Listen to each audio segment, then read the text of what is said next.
मेरठ के सरूरपुर क्षेत्र में भूनी गांव के कस्तूरबा गांधी आवासीय विद्यालय में उस समय हड़कंप मच गया जब कक्षा 7 की 3 छात्राएं संदिग्ध हालात में लापता हो गई।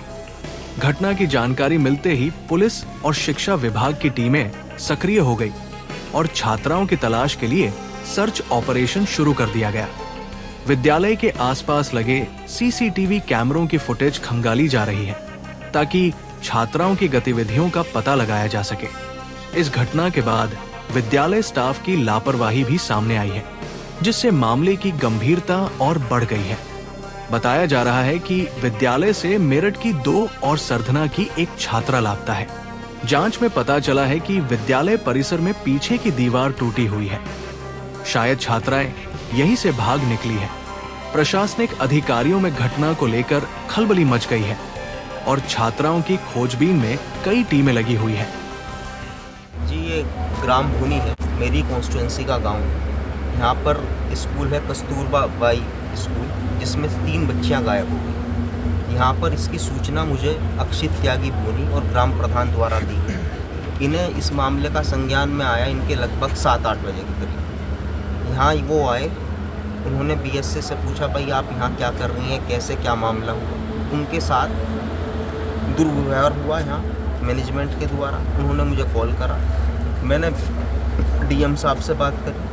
डीएम साहब से बात करने के बाद उन्होंने संज्ञान लिया मामले का और इस संज्ञान को लेने के बाद उन्होंने सीडीओ को यहाँ भेजा, कप्तान साहब यहाँ हैं और डीएम साहब यहाँ। मामला ये है, 3 बच्चियाँ थी, एक छुड़की रहने वाली है, एक कंकरखेड़ा की रहने वाली है और एक मेडिकल की रहने वाली है। 3 बच्चियाँ 7वीं कक्षा की हैं, तीनों गायब हैं। उनका कोई अभी पता नहीं है कि वो कहाँ पर हैं, किस तरीके से वो गई हैं, किसके साथ गई हैं। अभी कोई मामला खुल नहीं पाया।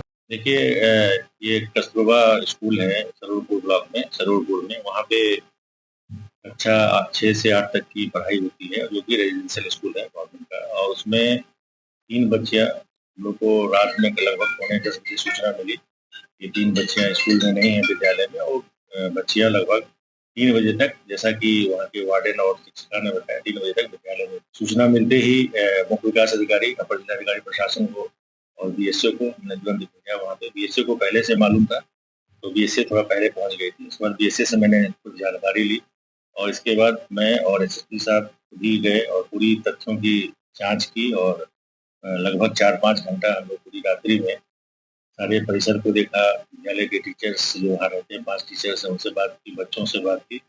और सारी चीज़ों को देखने के बाद हम दृष्टिया ऐसा लगता है कि जो वार्डन है उनके स्तर पे लापरवाही बरती गई है।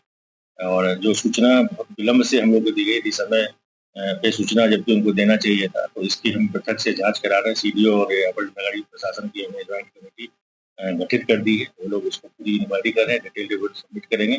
अभी जो मुख्य मुद्दा हम लोग का ये है कि जो तीनों बच्चे हैं, उनके परिजन भी रात में हमने बुला लिए थे और परिजनों से भी उनकी हम लोग की डिटेल में बात हुई है।